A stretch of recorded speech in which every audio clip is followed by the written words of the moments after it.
कांग्रेस का साथ छोड़ने के बाद सिंधिया को राज्यसभा की कुर्सी तो मिल गई, लेकिन राजनीति में अपनी साख बचाना उनके लिए बहुत मुश्किल हो गया है। जी हां, मध्य प्रदेश में 27 सीटों पर होने वाले उपचुनाव सिंधिया के लिए किसी अग्नि परीक्षा से कम नहीं है, जिसमें केवल मायावती ही उन्हें पास करवा सकती है। तो कैसे लगेगी सिंधिया की नैया पार, देखते हैं इस रिपोर्ट के जरिए। मध्य प्रदेश में होने वाले उपचुनाव में बीजेपी की साख दांव पर लगी है। शिवराज सिंह जिस विकास का दावा करते हैं वो कितना सच है, इस चुनाव में जनता इसका जवाब दे देगी।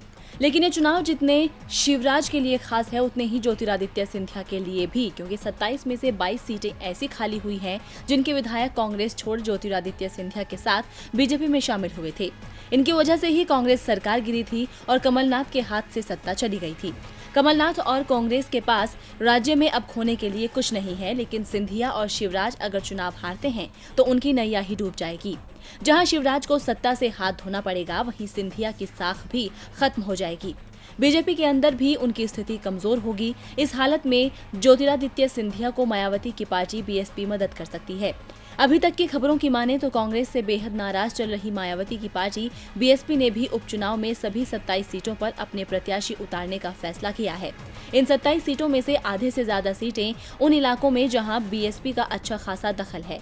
बीएसपी भले ही यहां कोई सीट ना जीत पाए, लेकिन नुकसान करने की स्थिति में है। चुनाव में बीएसपी का उतरना कांग्रेस के लिए ही नुकसानदायक हो सकता है। पार्टी की नेता मायावती बीते कई दिनों बीजेपी को लेकर नरम रुख अपना रही है। हाल ही के दिनों में कई मुद्दों पर उन्होंने बीजेपी का समर्थन किया है।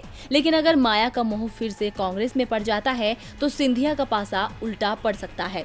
उनके लिए 22 सीटों पर जीत हासिल करना बेहद मुश्किल होगा।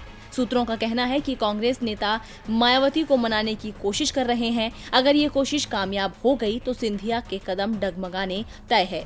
ऐसे में सवाल उठता है कि अगर सिंधिया चुनाव हार जाते हैं तो उनका क्या होगा?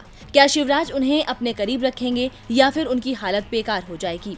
खैर, इन सवालों के जवाब तो चुनाव के नतीजों पर ही निर्भर करते हैं। ऐसे में देखना होगा कि क्या सिंधिया अग्नि परीक्षा को पास कर पाते हैं या नहीं।